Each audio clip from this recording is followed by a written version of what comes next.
안녕하세요. 지극히 작은 자입니다.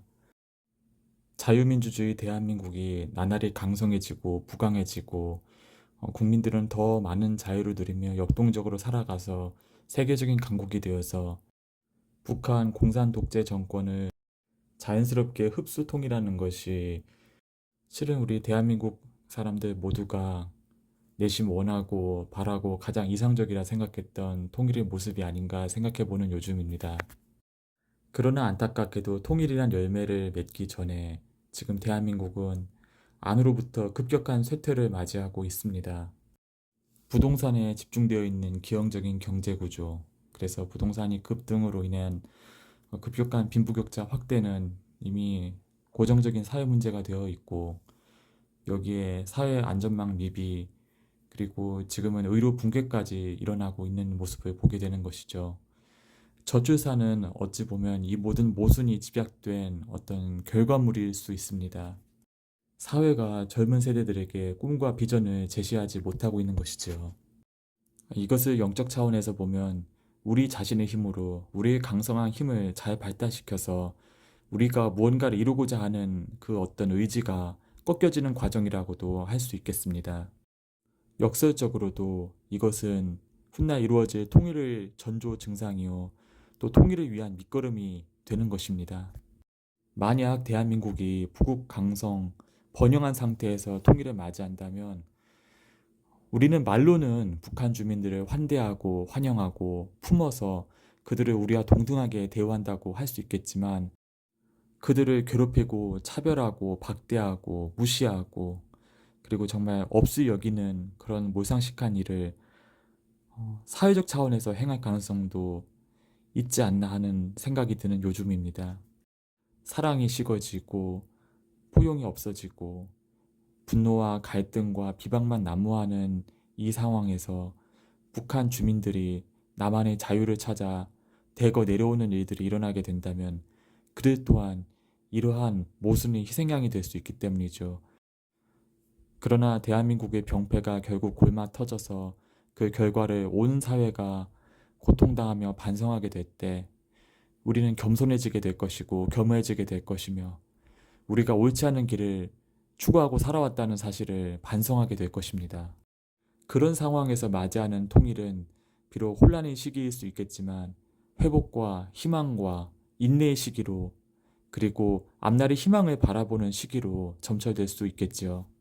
고난이 내게 유익이라고 고백하는 성경 말씀이 이면에는 그 고난과 어려움을 통해 더 예수님을 닮은 사람이 되고 더 겸손한 인격이 되며 더 나의 오름이나 나의 지혜와 나의 힘이 아닌 하나님의 뜻과 지혜를 간구하는 심령이 된다는 사실을 일깨워주고, 이것이 그 사람에게 있어 그 사람의 미래에 있어서 큰 선물이 될 수 있음을 알려주는 교훈이라고 할 수 있겠습니다. 대한민국이란 나라는 처음부터 존재해서는 안 되었다고 믿는 어처구니없는 민족주의 세력이 있어 왔습니다. 그것은 민족주의가 아니라 공산 독재를 추종하는 세력이었지요. 그렇다 보니 대한민국을 망가뜨리고 혼란시키게 만드는 정책을 고의로 수립하고 실행하고 부추기는 일들을 지속해 왔던 것이지요. 이 모든 악한 준동의 이면에는 우리가 우리 힘으로 무언가를 해낼 수 없음을 반성케 하고 돌이키게 하고, 그런 의욕 과잉으로 인한, 그런 자의식 과잉으로 인한 교만과 불손함을 스스로 돌이키게 만들어주는 사회적 반성의 계기가 예비되고 있음을 바라보지 않을 수 없는 것입니다. 우리가 우월해서 우리가 옳은 선택을 해서 우리가 잘나서 통일되는 것이 아니라 통일조차도 은혜로 되어지고 은혜로 열린다는 사실을 고백하게 될 수 있게 되기 때문이죠. 트럼프가 대통령이 된다면 대한민국은 어떤 운명에 처할 것이냐, 그것은 결코 이로운 운명이 아닐 것이라고 염려하는 댓글을 보게 되었습니다. 4년 전에도 말씀드렸지만 트럼프는 메시아나 위인이 아닙니다. 그는 하나님께서 좋은 방향으로 쓰고자 하시는 도구라고 생각하고 있습니다. 물론 이 어려운 위기를 넘어감으로써 그가 더 하나님과 가까워지고 더 하나님의 은총을 인정하고 하나님 섭리를 인정하면서 미국을 돌이키는데 정말 간절하게 진심으로 하나님 앞에 엎드리도록 만드는데 그가 쓰임받을 수 있는 초석이 된다면 참으로 감사한 일이겠지요. 우리는 통일의 시기를 맞이하기 전까지 대한민국을 자유민주주의 토대 안에서 잘 보존할 수 있는 지도자가 세워지기를 기도하는 것과 마찬가지로 트럼프의 당선을 위해 기도하는 것입니다. 국가적 회개는 국가적 어려움이 있기 때문에, 국가적 절망과 좌절이 존재하기 때문에 일어나게 되는 것입니다. 지금 트럼프를 대적하고 있는 검은 영들은 매우 분란해하고 있습니다. 그들은 바이든을 협박하고 있습니다. 심지어 바이든의 목숨까지도 위협하면서 그를 협박하고 있죠. 재미있는 것은 바이든은 내 목숨 위협한다면 나는 대통령 후보인 채로 죽겠다고 얘기를 하다가 지금은 자기 살 길을 보장받는 선에서 그들에게 협력하고자 마음을 바꾼 것으로 보입니다.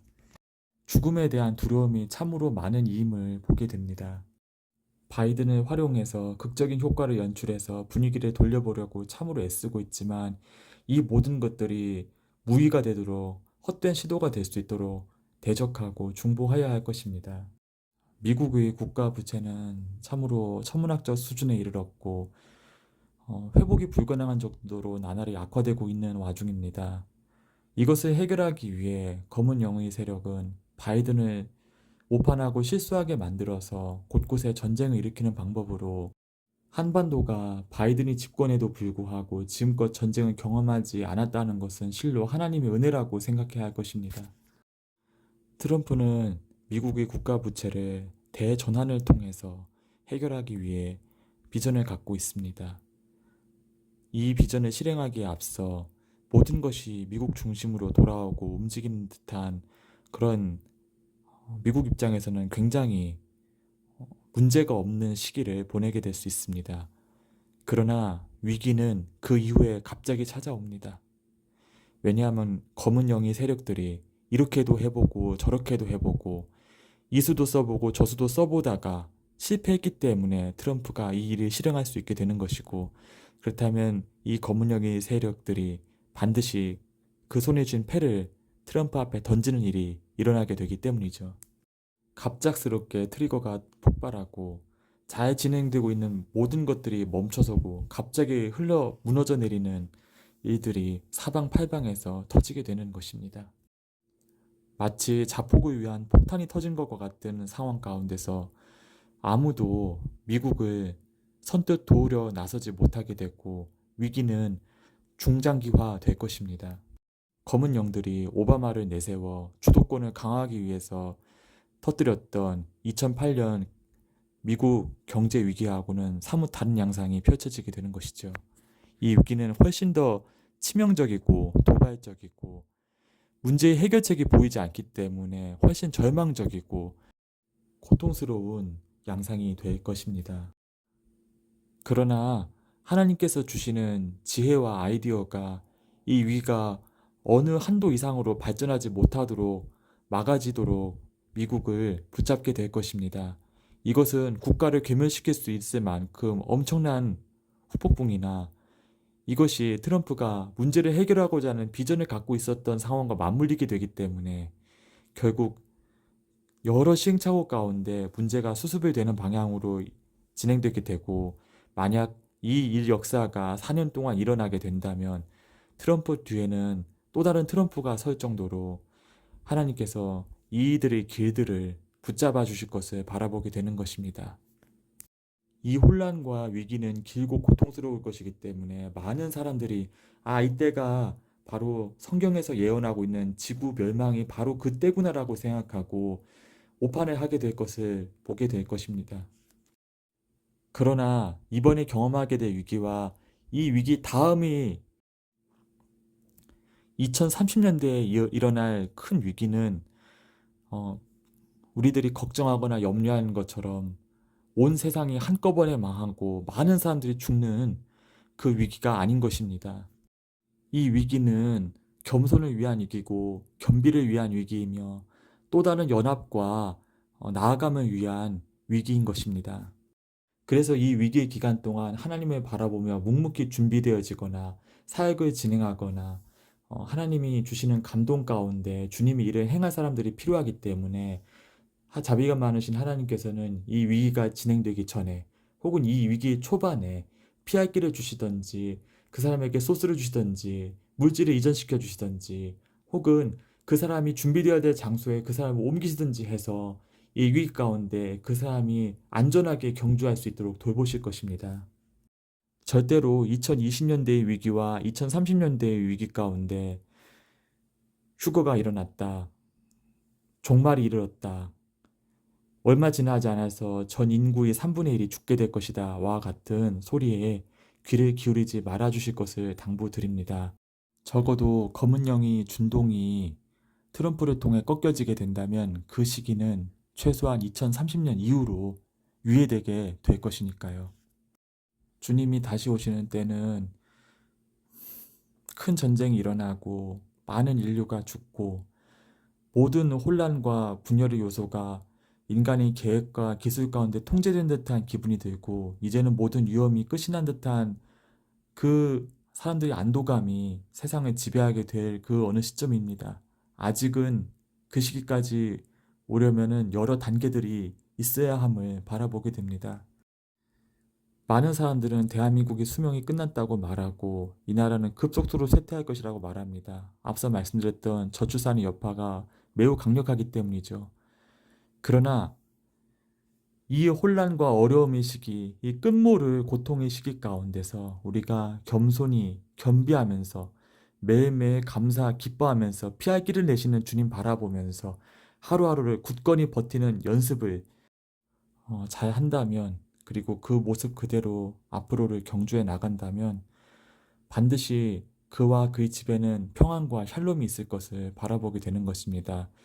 이미 그런 연습을 주님 안에서 잘 해온 분이라면 물론 그 자신은 자신이 그런 연습을 잘 해왔는지 알지도 못하고 여전히 자신은 많이 부족하며 하느님 앞에서 여러 가지로 부끄러운 존재라고 생각하면서 매일매일 회개하며 살아가겠지만 그 사람들 가운데 주님의 은혜와 은총과 축복이 임하는 일들이 지금 이 시기에 일어난다는 사실을 우리는 기억해야 될 것입니다. 이렇게 환란은 환란이 아니게 되고 쇠퇴는 쇠퇴가 아니게 되는 것입니다.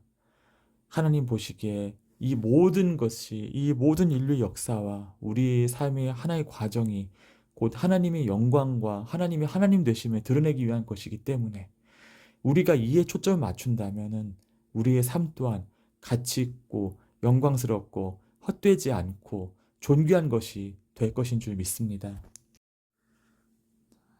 집에 TV가 없어서 가끔씩 인터넷으로 세상 돌아가는 뉴스를 가끔씩만 훑어보는 편인데 여당의 전당대회가 얼마 남지 않았더군요. 그들 중 누구에게도 기대를 걸지 않고 있습니다. 이유는 잘 아실 거라 생각합니다. 겉으로 보이지 않지만 중국과 이어져 있는 사람들이 있습니다. 겉으로 보이지 않지만 여전히 구색 갖추기에 떠밀리다시피 그 자리에 선 사람도 있고 그리고 이 일을 통해서 자신의 미천을 다 드러낸 사람도 보입니다. 눈을 들어 하나님을 바라볼 뿐입니다. 하나님께서 새로운 인물을 빚어내어서 이 나라의 자유민주주의를 어찌되었든 통일 전까지 지키고 보존할 수 있도록 은혜를 베풀어 주실 것을 기도를 하지만 그것이 여의치 않는다면 정말이지 이 국민들이 매운맛을 한 번 더 보는 어려움의 시기를 겪음으로써 절대로 공산주의는 안 되겠다. 공산주의 했다간 다 모든 것이 다 끝이 난다는 사실을 뼈저리게 느끼고 절대로 사람 숭배, 공산주의 숭배, 그리고 중국 숭배를 하지 않도록 이참에 역사적인 결론이 이 땅에 날 수 있기를 때로는 그렇게 기도가 되기도 합니다. 하나님께서 기뻐하시는 바 기도의 자리를 지키시는 사람에게는 반드시 하나님이 기억하심과 또 상주심이 있다는 사실을 떠올리게 되는 요즘입니다. 세상이 혼란과 어둠으로 가더라도 하나님의 일을 진행하고 펼쳐나가야 될 사람이 필요하기에 기도의 자리에 붙들린 사람이 필요하기에 하나님께서 뜻하신 사람에게는 오히려 이 혼란과 위기의 시기가 놀라운 성취와 역전과 은혜의 시기가 될 수 있음을 바라보며 오늘도 그리고 남은 7월도 하나님 안에 소망을 두는 우리들이 되었으면 좋겠습니다. 감사합니다.